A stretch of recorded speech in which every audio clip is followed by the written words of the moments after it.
রাষ্ট্র কাঠামো মেরামতের ৩১ দফা। বলছি বিস্তারিত। প্রথমটি, জনগণের গণতান্ত্রিক অধিকার পুনঃপ্রতিষ্ঠার লক্ষ্যে সংবিধান সংস্কার কমিশন গঠন। দ্বিতীয়, সম্প্রতিমূলক রাষ্ট্রসত্তা ও জাতীয় সমন্বয় কমিশন গঠন। তৃতীয়, অবাধ, সুষ্ঠু ও নিরপেক্ষ নির্বাচন অনুষ্ঠানের লক্ষ্যে নির্বাচনকালীন দল নিরপেক্ষ তত্ত্বাবধায়ক সরকার ব্যবস্থায় পূর্ণ প্রবর্তন। চতুর্থ, আইনসভা, মন্ত্রিসভা, রাষ্ট্রপতি, প্রধানমন্ত্রী ও বিচার বিভাগের মাঝে ক্ষমতার ভারসাম্য প্রতিষ্ঠা। পঞ্চম, প্রধানমন্ত্রীর দায়িত্ব পালনের সময়সীমা অনূর্ধ্ব পরপর ২ মেয়াদ নির্ধারণ। ষষ্ঠ, বিভিন্ন বিষয়ে জ্ঞান, দক্ষতা ও অভিজ্ঞতা সম্পন্ন বিশিষ্ট ব্যক্তিদের সমন্বয় আইনসভার উচ্চকক্ষের প্রবর্তন। সপ্তম, সংবিধানের ৭০ অনুচ্ছেদ সংশোধন। অষ্টম, নির্বাচন কমিশন ও নির্বাচন ব্যবস্থার সংস্কার এবং সংশ্লিষ্ট আইন ও বিধি সংশোধন। নবম, স্বচ্ছতা নিশ্চিতকরণে সকল রাষ্ট্রীয় সাংবিধানিক ও সংবিধিবদ্ধ প্রতিষ্ঠানের পূর্ণ গঠন ও শক্তিশালীকরণ। দশম, বর্তমান বিচার ব্যবস্থার সংস্কারের জন্য জুডিশিয়াল কাউন্সিল পূর্ণ প্রবর্তন ও সংবিধানের আলোকে বিচারপতি নিয়োগ আইন প্রণয়ন। ১১, গণমুখী ও জনকল্যাণমূলক প্রশাসন প্রতিষ্ঠার লক্ষ্যে প্রশাসনিক সংস্কার কমিশন গঠন। ১২, মিডিয়া কমিশন গঠন করে তথ্য ও মত প্রকাশের স্বাধীনতা নিশ্চিতকরণ। ১৩, দুর্নীতি প্রতিরোধে দৃশ্যমান কার্যকর ব্যবস্থা গ্রহণ ও ন্যায়পাল নিয়োগ। ১৪, সর্বস্তরের আইন শাসন ও মানবাধিকার প্রতিষ্ঠা। ১৫, আত্মনির্ভরশীল জাতীয় অর্থনীতি গড়ে তোলার লক্ষ্যে অর্থনৈতিক সংস্কার কমিশন গঠন। ১৬, ধর্মীয় স্বাধীনতার সর্বোচ্চ ও কার্যকর নিশ্চয়তা প্রদান।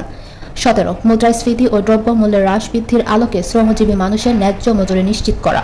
১৮, প্রাকৃতিক সম্পদ আহরণ এবং নবায়নযোগ্য ও মিশ্র জ্বালানি ব্যবহারে অগ্রাধিকার দিয়ে বিদ্যুৎ জ্বালানি ও খনিজ লাভ আধুনিকায়ন। ১৯, জাতীয় স্বার্থে অগ্রাধিকার নিশ্চিত করে বৈদেশিক সম্পর্ক উন্নয়ন। ২০, প্রতিরক্ষা বাহিনীর অধিকতর আধুনিকায়ন ও সক্ষমতা বৃদ্ধি এবং সকল বিতর্কের ঊর্ধ্বে রাখা। ২১, প্রশাসন ও সেবা বিকেন্দ্রীকরণের লক্ষ্যে স্থানীয় সরকার প্রতিষ্ঠানগুলি স্বশাসিত ও ক্ষমতাবান করা। ২২, শহীদ মুক্তিযোদ্ধাদের রাষ্ট্রীয় মর্যাদার স্বীকৃতি প্রদান। ২৩, কর্মসংস্থানকে অগ্রাধিকার দিয়ে আধুনিক ও যুগোপযোগী যুব উন্নয়ন নীতিমালা প্রণয়ন ও বেকার ভাতা প্রবর্তন। ২৪, নারী মর্যাদা সুরক্ষা ও ক্ষমতায়নের যথাযথ পদক্ষেপ গ্রহণ। ২৫, চাহিদা ও জ্ঞানভিত্তিক শিক্ষা ব্যবস্থা বাস্তবায়নের মাধ্যমে ভবিষ্যতের চ্যালেঞ্জ মোকাবেলায় সক্ষম শিক্ষিত জনগোষ্ঠী গড়ে তোলা।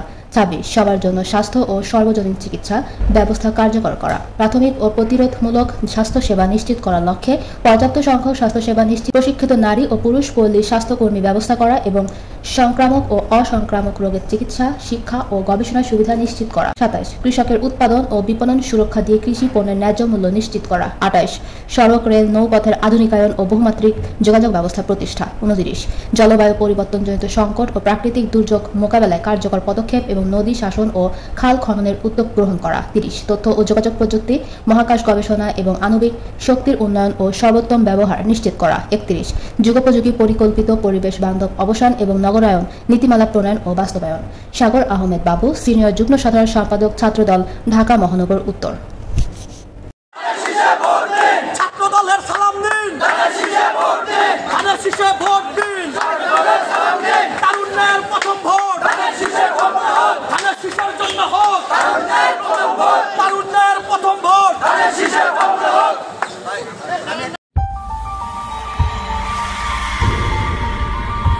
আপনারা দেখছেন CNW নিউজ টিভি।